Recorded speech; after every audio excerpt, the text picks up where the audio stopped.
안철수 씨 딱 들어온 지 몇 년 만에 저렇게 되는 거 보십시오. 자, 먼저 까네요. 아니, 깐 말이 뭐 있어, 여기서. 그냥 저렇게 되는 거 보십시오. 네. 잘 보라는 거죠, 그냥. 예, 저는 2012년도인가 안철수 씨가 안철수의 생각이라는 책을 내서 그게 일주일 만에 60만 부가 팔렸다고 그랬습니다. 그때쯤에 한번 만났어요. 그때쯤에 한번 좀 보자고 해서 만났는데, 아이고, 저는 제 책이 60만 부 정도나 팔렸으니 제가 정치를 안 해도 이 사회에 새로운 문제 제기를 그만큼 했으니 저는 보람이 있습니다. 이런 취지의 말씀을 하시더군요. 그래서 말씀도 참 이쁘게 잘하신다. 그래서 제가 그때 그런 말씀을 드렸어요. 새로운 정치를 하겠다고 정치권에 들어오는 사람 나 이제까지 많이 봤다. 26살에 정당판에 들어와서 정말로 많은 유명한 사람들 정치권에 영입돼서 정치하는 거 많이 봤다. 근데 조금 지나면은 금방 똑같아진다. 똑같아지더라. 근데 그러지 않으려면 나는 내가 모셨던 분이 아니라 그래서 그런 것이 아니라 노무현 대통령의 정치를 잘 배워라 제가 그랬어요. 그 정치권에 들어와서 김원기 의장님이 예전에 그런 말씀을 하셨는데 정치판에 흔히 양아치란 표현이 있어요. 근데 민주화 운동하다가 정치판에 들어온 사람들이 양아치 중에 상양아치더라. 기존에 정당판에 있던 양아치들은 자기가 배가 고파서 그러는데 민주화 운동하다가 들어온 양아치라고 표현되어지는 민주 양아치는 배운 게 많아가지고 논리를 너무 멋있게 둘러댄다는 거예요. 똑같은 양아치 짓을 하는데. 그러니까 더 교묘하게 하는 겁니다. 지금 사실상 우리가 정치를 봤을 때 자꾸 헷갈리는 건 마이크 쥐어주고 이력이 화려하고 마이크 쥐어주면 말을 너무 잘하거든요. 그러니까 자꾸 속습니다. 지사님도 말씀을 참 잘하시잖아요. 민주화운동 했어요. 그래서 제가 최근에 조금 더 이제 2017년 새로운 선택을 앞두고 좀 더 원칙적인 모습으로 제가 가지고 있는 소신대로 이야기를 하는 겁니다. 제가 누구를 미워서 그러는 게 아닙니다. 그 기준으로 보자면 반기문 사무총장이 본인이 보기에는 왜 자격이 없는 겁니까? 뭐 제가 그래서도 얘기했지만 상식적으로 생각해 보세요. 2년 이상 3년 넘게 자기가 모시던 양반이에요. 대통령으로. 그리고 또 자기의 유엔 사무총장 진출을 위해서 거의 외교부 장관 명함을 아무런 일도 안 하는 상태에서 6개월 이상을 그냥 지속시켜놨어요. 외교부 장관 자리를 공석으로 비워놓은 채. 왜냐하면 외교부 장관이란 명함을 가지고 다녔을 때의 각 국가에서의 의전과 만날 수 있는 사람의 범위와 개인 반기문으로 선거운동하러 다녔을 때의 의전과 만날 수 있는 범위가 너무 다르기 때문에 거의 6개월 이상을 우리 대한민국은 외교부 장관을 비운 채로 지낸 꼴입니다. 사무총장에 뛰라고 선거운동에. 네. 근데 노무현 대통령이 그렇게 돌아가시고 나서 거의 2년여 동안을 단 한 차례를 방문을 안 했어요. 조문을. 조문도 안 했지만 전화도 안 하고. 네. 근데 그런 걸 보면서 한 개인 간의 신의를 못 지키는데 5천만 명의 국민하고 신의를 지킬 리가 없습니다. 다른 건 좀 다를 거야라고 사람들에 대해 자꾸 기대를 가는데 저는 그렇게 안 봅니다. 3살 버릇 8까지 갑니다. 하나를 보면 열을 압니다. 예. 그래서 반기문 총장의 그런 신의 없는 태도는 지도자로서 이미 자격 상실이다. 난 그렇게 생각을 합니다.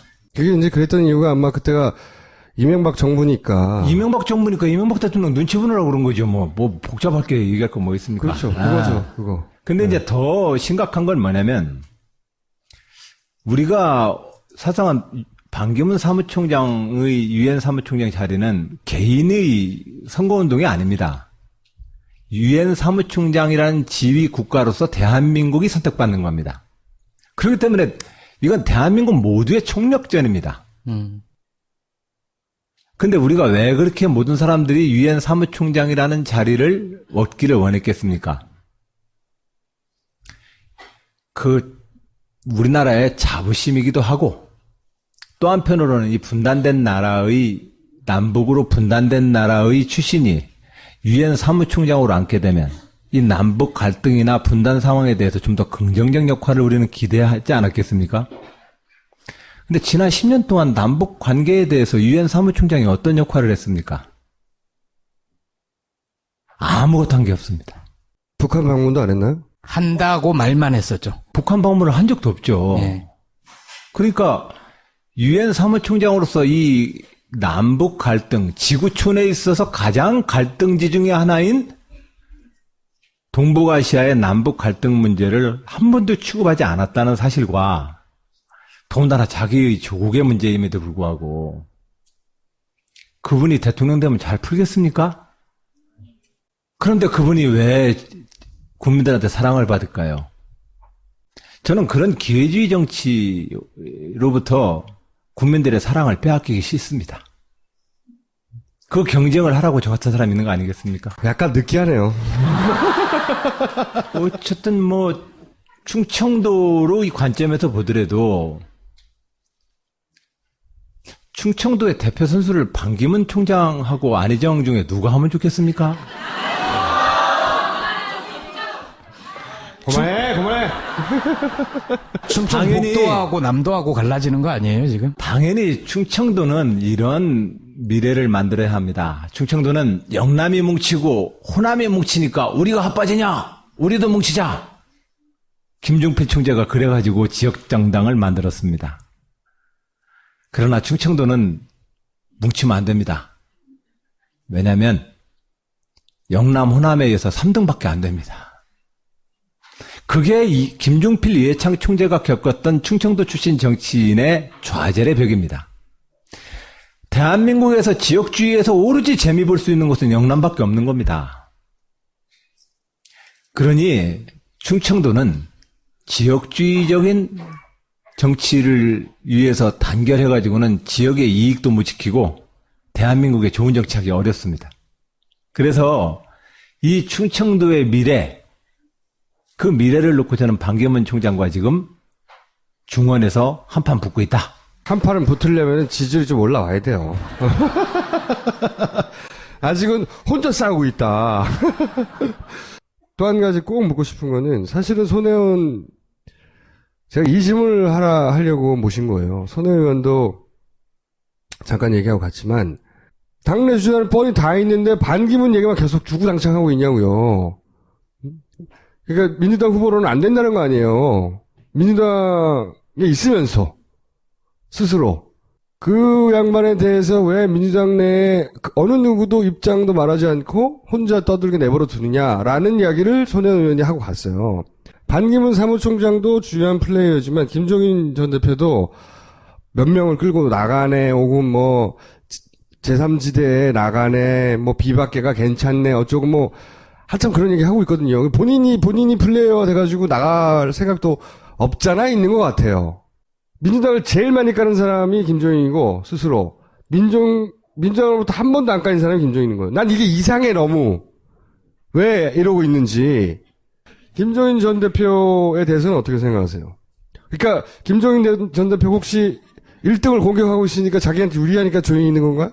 삼김정치 이래로 열린우리당을 깨먹고, 그 이래로, 아니면 그 이전에 1990년 김영삼, 노태우, 김종필이 3당 야합을 할 때부터 한국의 정당 정치는 거의 죽어버렸습니다. 정책과 소신으로 하는 정당이 아니라 권력 게임을 위한 수단으로서 정당이 되어버렸습니다. 그럼 김종인 전 대표는 어떻게 해야 돼요? 김종인 대표는 지금 그 행동에 대해서 옳지 않죠. 예. 그런데 성장판 다치고 있다. 그러니까 김종인 전 대표 출당시켜야 되는 거 아니에요? 네? 출당시켜야 되는 거 이 정도 해당이면? 지금 이제 김종인 대표를 이 당의 비대위원장으로 모시고 나서 그 일련의 과정들은 우리 스스로도 지금 책임지거나 우리 스스로도 참 부끄러운 과정이 있습니다. 그런 과정이 분명히 있어서 그런 것이고, 저 개인적으로는 김종인 대표가 큰 변수가 아닙니다. 이분을 큰 변수로 삼고자 하는 세력이 있고, 네. 성공한지 실패할지 모르겠지만, 본인이 거기에 적극적으로 호응해서, 자당에 해당 행위를 하고 있잖아요. 근데 왜 말을 안 해요? 아무도. 제가 궁금한 거 그거예요. 대단한 분이어서 겁이 나서 얘기를 안 하는 것은 아닐 겁니다. 근데 지금 당내에 민주당 내에서도 지금 개헌을 얘기하시는 상당수의 의원님들이 계십니다.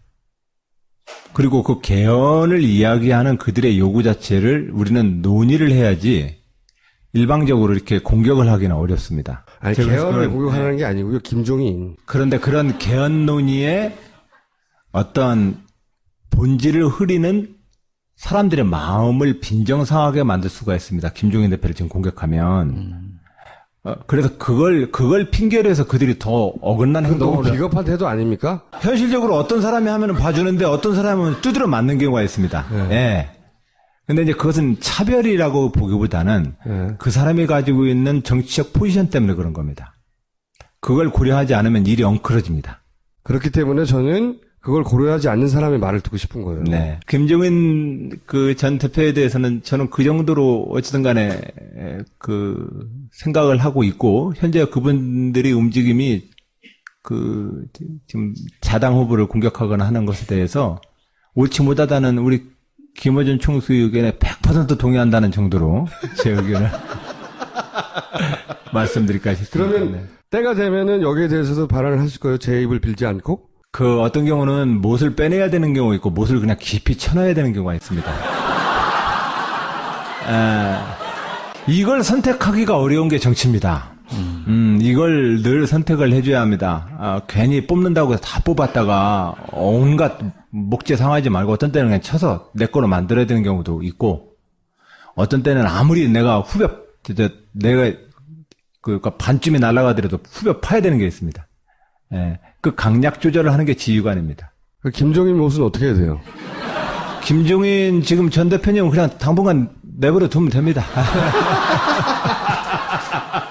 내버려 둬도 다치지 않나요? 왜냐면 실질적으로 개헌 논의의 흐름은 이 대선 전국에서는 후보자들 중심으로 가게 됩니다. 그리고 이 후보자들 중심으로 움직여야만, 태풍에 눈이 있어야 태풍인 것처럼 이 눈들이 어떻게 움직이느냐가 중요합니다. 저는 정치를 하면서 그 눈들이 쓸데없는 태풍이 만들어져서 정당 정치의 원칙을 크게 훼손하는 영역에 대해서만 지금 때리는 겁니다.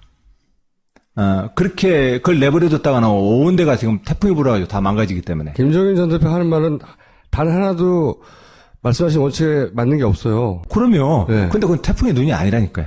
눈이 아니고 못이다. 아니, 태풍으로 치면 그냥 태풍으로 성장하려면 열대성 저기압이 습기를 만나야 됩니다. 습기를 만나야만 태풍으로 커지는데, 이게 반기문 습기를 만나려고 하는 건데 지금. 아닙니다. 제가 볼 때는 김종인 대표는 그냥 습기 정도입니다. 습기. 김종인 대표님이 이 방송 들으면 서운하실지 모르겠는데, 안 들어요. 김종인 대표님의 고민은 그 고민대로 제가 이해합니다. 그러나, 그 자당 후보를 놔두고 그렇게 하시면 안 됩니다. 예, 제가 나중에 만나면 잘 얘기하겠습니다. 그 김종인 대표를 여기서 아주 신랄하게 비판을 하면 또 그런 얘기가 나올 것 같아요. 거 봐라, 문재인 홍위병 맞다. 응? 문재인 욕하니까 나를 욕하는 거 아니냐. 그렇게 얘기를 하고 나올 것 같은 생각은 들어요. 근데 정말로 좋은 싸움은요, 우리 모두를 흥분시키고 짜릿한 쾌감을 줍니다. 그러려면 자꾸 지엽적인 거 빼고 알짜로만 서로 얘기를 해주면 됩니다. 나는 이래서 널 비판했어. 그래? 아니야, 나는 이런 생각이 있어. 장군멍군을 그렇게 해주면 참 보기 좋거든요. 아무리 그것이 날이 서 있는 그 문장이 들어가 있어도 그 내용이 있으면은 우리는 뭔가 성장을 취할 수 있는데, 그것 없이 그냥 서로 간에 인신공격성 발언들을 하니까 이게 정치적 대화에 대해서 사람들이 혐오감을 느낍니다. 그러면 이제 김종인 전 대표에 대해서 그렇게 한번 해보세요. 내용이 있게 날이 서 있는. 예, 하여튼 그 평생 내각 책임제의 개헌을 염두에 두고 그것이 대한민국에게 그분의 소신으로 더 좋은 개헌이고, 지금이 개헌의 혹이라고 하는 그분의 인식에 대해서 난 동의합니다. 그러나 민주주의 정당에 있어서 자당 후보들을 제껴놓고 남의 집에 그렇게 기웃거리는 거 아닙니다. 예. 이번에 대선에서의 목표가 뭡니까? 이게 자꾸 페이스메이커 얘기도 나오고 차차기 얘기도 나오는데 최선을 다해서 도전해서 후보가 되고 또 본선에서도 대통령이 되는 게 제 목표입니다. 본인이 꼭 하고 싶었던 얘기 한마디만 하고 가주세요. 예, 대한민국 좀 바꿉시다. 대한민국 바꾸자는 말씀 꼭 좀 드리고 싶습니다. 그것은 다른 거 아닙니다. 좀 우리 모두가 달라지면 됩니다. 저는 충남도지사 하면서 딱 기준 하나뿐입니다. 내가 봤던 선배 도지사와 조금이라도 다른 모습을 보이자. 그러면 대한민국이 바뀝니다. 내가 배웠던 아버지의 모습으로부터 나는 조금 다른 아버지가 되자. 그럼 우리 바뀝니다. 그러니까 거창하게 서로 얘기할 거 없습니다. 우리 조금만 바꿉시다. 조금만 바꾸는데 저는 정당 정치인으로서 그동안 무수히 봐왔던 그 기회주의적 정치와는 저는 늘 앞으로도 그렇고 과거에도 그렇고 저는 싸울 것입니다. 그래서 정당 정치가 바로 서지 않고 민주주의 안 됩니다. 민주주의 바로 안 하면 나라 망합니다. 그래서 저는 그런 각오로 대한민국의 새로운 미래를 향해서 저는 민주주의 정치, 정당 정치를 확실하게 세우겠다. 이것은 태종이 왕권을 강화했던 것보다 더 어려운 일입니다. 예. 민주주의는 이 정당 정치와 정당 정치를 통해서 껴있는 시민들이 같이 마주칠 때 민주주의는 작동합니다. 그리고 이 문제는 새누리당과 보수 진영에 대한 비난만으로 모든 것이 해결되지 않습니다. 우리 진보 진영 스스로도 이 문제에 대해서 극복해야 합니다. 그런 측면에서 저는 우리 내부의 정당 정치의 기회주의적 태도들에 대해서 이번 대선 과정에서 분명히 원칙을 세워서 새로운 정치에 좋은 그 모범을 제가